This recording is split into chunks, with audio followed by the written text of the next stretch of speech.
Buenas noches, profesor Sebastián Lugo. En el presente vamos a enseñar la continuación del modelo biomecánico en relación a la recepción de Ultimate Frisbee, con las correcciones pues, que usted nos solicitó y presentándole pues, lo que tiene que ver con el entregable número 2. Para ello somos los compañeros Jerónimo, Juan David, Meyer y mi persona Joneider. Ya seguimos entonces con, pues vamos a iniciar ya con las correcciones del primer avance. Lo primero es el objetivo general. Acá ya modificamos la recepción del disco, ¿cierto? Que cambiamos ese verbo a recepcionar el disco, eh, que no lo teníamos como tal en infinitivo. La secuencia fotográfica también se cambió, estaba de derecha a izquierda, ahora está de izquierda a derecha. En la fase uno, que es la de preparación, se modificó el diagrama de cuerpo libre, ya tenemos la fuerza N, fuerza de gravedad y la fricción está en el sentido correcto, antes lo teníamos hacia la izquierda, ya está hacia la derecha en el sentido correcto. En el objetivo se modificó, teníamos como tal otro verbo, ya lo cambiamos a equilibrar, se modificó como tal el objetivo. Sabemos que ya se agregaron imágenes de los músculos de cada fase. En la fase como tal de doble ritmo, pues acá también se modificó como tal el diagrama de cuerpo libre, pues igual que en el anterior de gravedad N, la fuerza de la fricción ya estaría tal correcta. Eh, Cambiamos un poco también el objetivo, agregamos ya los músculos implicados ya que se hacen uso de como tal en esta fase.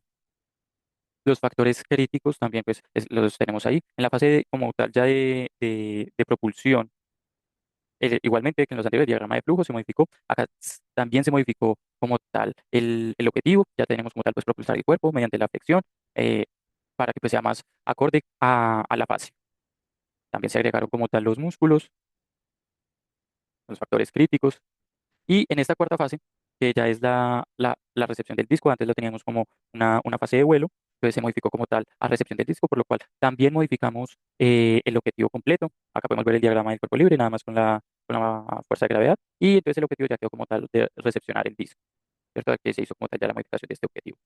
La musculatura como tal pues implicada, factores pues los factores críticos, la fase pues ya de caída, la corrección en el diagrama del cuerpo libre, y estaría acá hasta acá.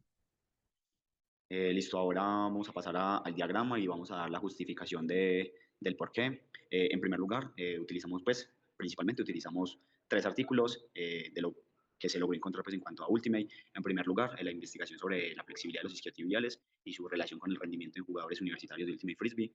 Esto nos muestra una correlación positiva entre la flexibilidad y la velocidad, pero una relación también inversa con la capacidad de salto. Esto evidencia cómo las cualidades musculares pueden influir de manera diferente en acciones específicas del juego, como el sprint y el salto vertical. El segundo estudio que utilizamos analiza la relación entre la velocidad y la altura del salto en jugadores de élite de la selección Colombia de Ultimate Frisbee. Acá utilizaron el protocolo Bosco y herramientas como plataformas de contacto y pruebas de carrera, aportando datos normativos y evidencia de la importancia de seguir investigando estas variables en el contexto de Ultimate.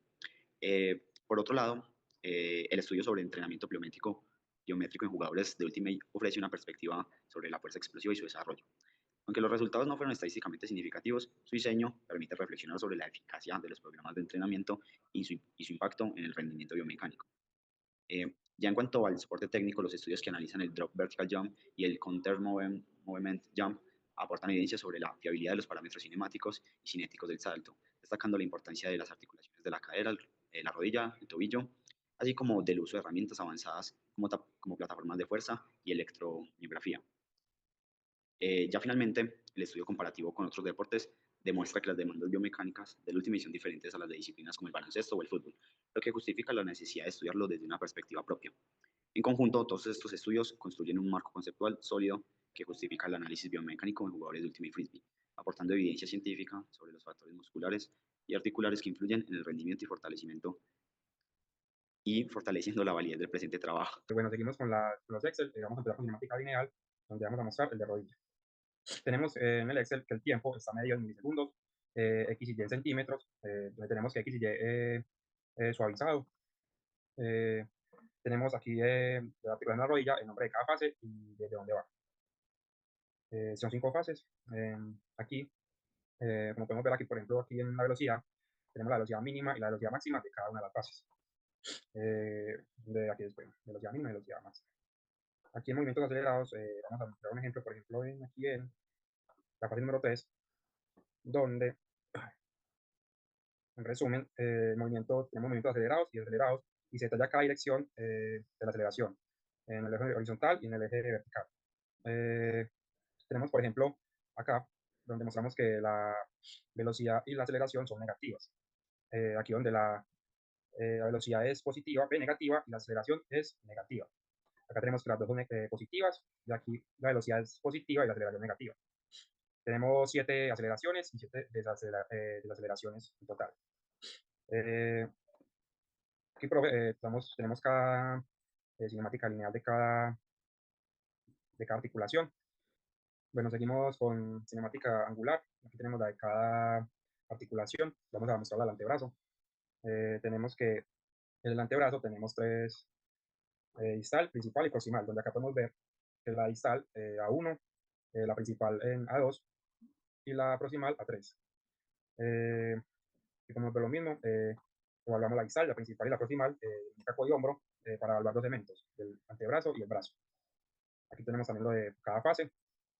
Y acá en datos por fase tenemos, por ejemplo, la fase 3, que pasa de extensión a flexión de una forma muy rápida. Y tenemos que las velocidades angulares son negativas, ya que giran de un sentido horario.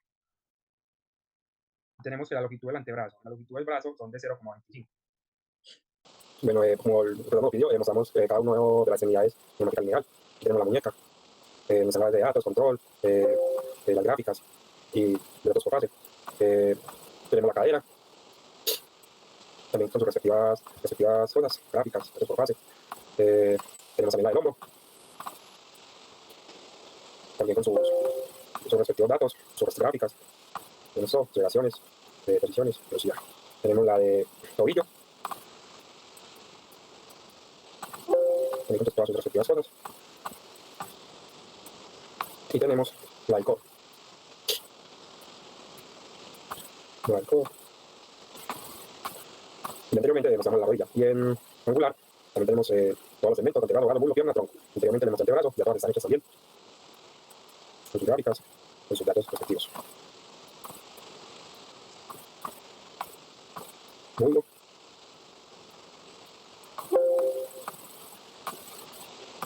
Sus datos. La pierna. Control de los portales de gráficas. Y por último tenemos la del tronco. Tenemos las gráficas. La de datos. Y el control de datos. Listo. Bueno, ya tenemos un análisis cuantitativo del modelo. Primero es la relación lineal.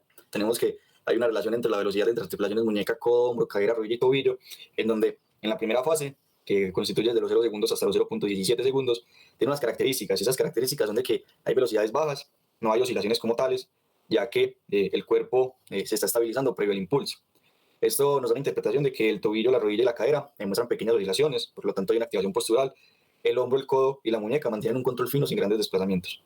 En la fase 2, que es una fase de doble ritmo, que constituye de los 0,18 segundos hasta los 1,15, aquí se empiezan a presentar los grandes picos en cuanto a la velocidad del tobillo, ¿cierto? Donde este tiene una velocidad de 7 metros sobre segundos, una rodilla de 5 metros sobre segundos, la rodilla tiene una velocidad de 5 metros sobre segundos y la cadera de 3 metros sobre segundos. Las articulaciones superiores también comienzan a aumentar una velocidad progresivamente, pero esta velocidad no es significativa. En la fase 3, que es la fase de propulsión, tenemos que constituye un tiempo de 1,16 segundos a 1,55 segundos. Ya hay unos picos pronunciados en cuanto a la cadera, de 4,5 metros sobre segundos, y en hombro y codo de 6 metros sobre segundos. A su vez, ya la muñeca alcanza velocidades cercanas a los 10 metros sobre segundos, y ya nos da una interpretación de que los segmentos trabajan en cadena cinética ascendente, es decir, de inferior a superior. La cadera y el tronco transfieren energías a los miembros superiores, el hombro y codo aumentan la velocidad para acompañar el impulso, y a su vez, esta fase representa la máxima generación y transmisión de energía cinética antes del contacto con el piso. Luego tenemos la fase 4, que es la fase de recepción del disco, que constituye de los segundos 1,56 a 1,85, en donde hay una caída abrupta en la velocidad de todas las articulaciones, y esto es debido a que el atleta llega a una máxima velocidad, y el tobillo y la rodilla reducen su velocidad de manera significativa, igual que el hombro y el codo.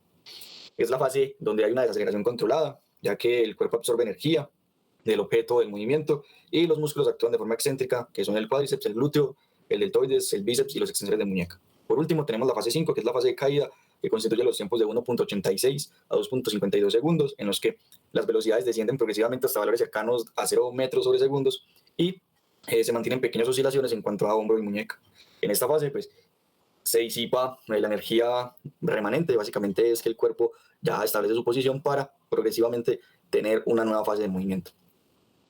Ya en cuanto al análisis angular, tenemos el comportamiento de los 5 segmentos corporales y haremos énfasis en el tronco. En la fase de preparación, que es la fase desde los 0 segundos hasta los 0.17, tenemos que el ángulo del tronco se mantiene estable, se mantiene alto, casi sin variación significativa, y da una interpretación de que el deportista está en una ligera extensión, preparándose para buscar el disco. Y también se busca alinear el centro de masa. En la fase de doble ritmo, que es desde los 0.18 segundos hasta los 1.15 segundos, ya hay una disminución gradual en el ángulo, por lo tanto ya hay una flexión controlada del tronco hacia adelante, diciéndonos que ya el sujeto empieza el movimiento.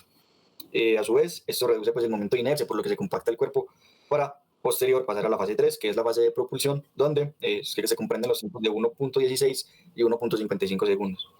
En este punto de la gráfica se observa un punto mínimo angular, en donde ya está la máxima flexión del tronco, es donde el sujeto está abajo, y a su vez puede notarse como una leve oscilación del producto para hacer el salto.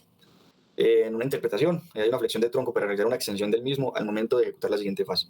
Y la energía cinética se disipa gracias a la flexión del tronco y rodillas. Hay una coordinación intersegmental entre tronco, brazos y piernas, y los extensores del tronco actúan excéntricamente para evitar una flexión brusca. En cuanto a la fase 4, que es la fase de recepción del disco, que va desde los 1.56 a 1.85 segundos, tenemos que la curva asciende nuevamente, aumentando el ángulo del tronco, indicando una extensión controlada posterior al salto, y en donde el tronco comienza a recuperar su verticalidad. Por lo tanto, hay una contracción concéntrica de los erectores espinales y el deportista, al estar en el aire, busca ubicar su masa o el centro de sustentación. Ya en la fase de caída, que comprende el tiempo de 1.86 a 2.52 segundos, tenemos que el ángulo se trata de estabilizar, haciendo que la curva se mantenga casi horizontal y se logra interpretar de que el deportista al final ya estabiliza la postura con el disco controlado y el tronco ya termina con una posición neutra levemente extendida como el deportista inicia. Y a su vez hay una activación isométrica de los extensores para mantener su postura. Como tal, ya para finalizar, podemos observar los KPIs. En este tenemos una imagen que es el promedio de las medidas antropométricas, la edad y el RM de sentadilla. Esto es de un trabajo en el cual se iba a realizar un entrenamiento de 8 semanas, entrenamiento pliométrico. Este fue en 25 sujetos, donde estaban tanto mujeres como hombres. Les tomaron como tal pues estas medidas para tenerlas de referencia y ya podemos ver acá cuáles fueron la altura máxima de esos saltos, ¿vale? La media de altura, ¿vale? Y entonces con fuerza explosiva, la primera columna, la segunda columna, perdón, sería como tal previos al entrenamiento de pliometría y la tercera columna es posterior. Vemos que la altura máxima fue de 38,46 en fuerza máxima previa al entrenamiento. Sin embargo, sí hubo mejora como tal mínima pues en la fuerza de RPA, que fue pasó de 32,21 a 32,30, la fuerza explosiva de 33,58 a 34,43, ¿cierto? Sin embargo, pues estos son los valores en un estudio que se realizó de voleibol, como tal de Ultimate Frisbee, enfocados en Ultimate Frisbee. Hasta el momento tenemos un único estudio, seguimos pues como tal en la búsqueda, sin embargo, pues por el tema del deporte es complicado que sea enfocado. ¿Por qué fue este estudio de voleibol? Dado que estaban haciendo salto bipodal, eh, que pues en el gesto como tal que estamos estudiando, que estamos realizando el modelo biomecánico es de un salto bipodal. Sin embargo, sí se encontró pues un estudio, el cual pues no tiene como tal estas imágenes, estas gráficas, pero sí menciona que la altura promedio que hubo fue de altura máxima en el salto vertical fue de 40,5. Esto en, el- en jóvenes que se estaban preseleccionando a un equipo nacional. No mencionan como tal la nacionalidad, pero se presentaron 40 y fueron estos 20 que pasaron los que sacaron como tal pues este promedio de 40,5 centímetros de altura en su salto vertical. Como tal, las personas que no pasaron tuvieron un salto vertical de promedio de 35,8, siendo más o menos de 2 centímetros la diferencia eh, en este promedio. Y eso sería ya como tal enfocado en el Ultimate. Y acá podemos ver pues las dos referencias específicas del trabajo, de estos dos trabajos, de la preselección nacional del equipo en Ultimate Frisbee y la de voleibol, que sería la segunda referencia.